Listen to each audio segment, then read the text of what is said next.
खत्म हमारा। ये क्वेश्चन में कोई कंफ्यूजन है नहीं ना।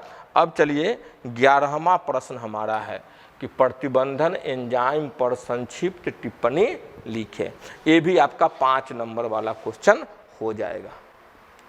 इसका डिस्कशन करें, देखिए आप एक एक करके देखिएगा कि वह एंजाइम जो डीएनए के मेथिल समूह को काटता है उसे प्रतिबंधन एंजाइम कहते हैं। यह 2 प्रकार के होते हैं, एक्सोन्यूक्लियस और एंडोन्यूक्लियस।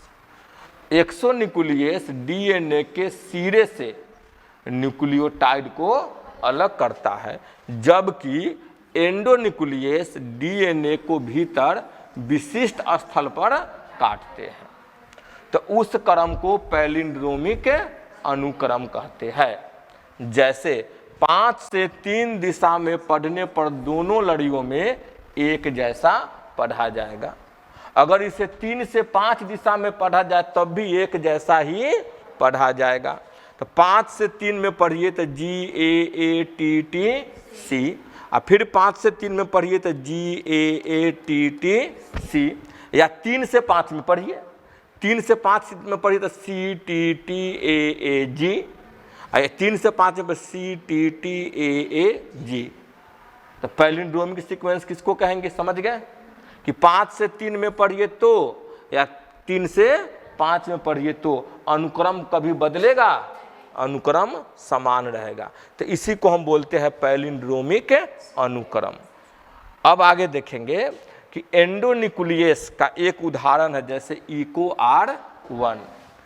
डीएनए लड़ी को पैलिंड्रोमिक साइट के केंद्र से थोड़ी थोड़ी दूरी पर, लेकिन विपरीत लड़ियों में 2 समान क्षारकों के बीच A और G के मध्य काटता है, जिससे गोलाकार खुल जाता है और उसके दोनों सिरे स्वतंत्र हो जाते हैं।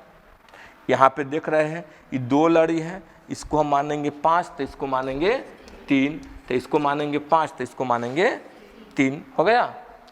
अब ये दोनों लड़ी में EcoR1 गया तो पूरा में घुस कर पहले पहचान कर रहा है कहाँ पर हमारा पहचान के है। तो जो पैलिंड्रोमिक साइट था GAATTC, फिर GAATTC, यही इसका पैलिंड्रोमिक साइट था। तो इतने साइट पे ही पूरा फैल गया, और फैल गया तब देखेगा कि फैला तो केंद्र तो इसका बीच में ना है, तो केंद्र से थोड़ी दूरी पर, तो पिछला पॉइंट ये है, तो इससे थोड़ी दूरी पर कहाँ पर काटेगा, तो G और A के बीच में कट लगाएगा। इसको काट दिया, इसको काट दिया, दोनों सिरा क्या हो जाएगा, देखो दोनों सिरा खुल गया ना, दोनों सिरा खुलकर अलग हो जाएगा। तो देखिएगा वही कह रहा है कि दोनों सिरा क्या हो जाते हैं, स्वतंत्र हो जाते हैं, जिसके फलस्वरूप सिरों पर एक लड़ीय भाग रह जाता है। जब दोनों अलग हो जाता है तो इसके सिरा पर, सिरा मतलब जहाँ कटा अंतिम वाला भाग, अंतिम वाला भाग पर एक लड़ीय सिरा यही ना बच गया। यहाँ तक तो 2 लड़ी है, लेकिन यहाँ इतना दूर क्या हुआ, एक लड़ी, सिंगल स्टैंड बच गया, तो एक लड़ीय भाग रह जाता है। प्रत्येक लड़ी में एक प्रलंबी फैलाव मिलते हैं। कैसा फैलाव मिलते हैं, ये कैसा फैलाव हो गया, प्रलंबी, थोड़ा सा लंबा फैलाव हो ना गया, प्रलंबी फैलाव मिलते हैं, जिन्हें चिपचिपा सिरा या स्टिकी एंड कहते हैं। इसको चिपचिपा सिरा क्यों कहे मालूम है ना, क्योंकि यह प्रलंबी है, दोनों एक दूसरे को प्रति समांतर है, आसानी से फिर दोनों जुड़ जाएगा, तो इसलिए इसको क्या बोल दिए हम, चिपचिपा सिरा कहते हैं। इसे यह नाम इसलिए दिया गया है क्योंकि अपने पूरक कटे हुए, पहले से कटे हुए प्रतिरूप के साथ हाइड्रोजन बॉन्ड बनाते हैं। तो सिरों का यह चिपचिपापन एंजाइम डीएनए लाइगेज के कार्य को सहायता प्रदान करता है। तो डीएनए लाइगेज का क्या काम है, डीएनए खंड को जोड़ना, तो जोड़ने में क्या किया, सहायता प्रदान किया। कौन सहायता प्रदान किया, चिपचिपा सिरा।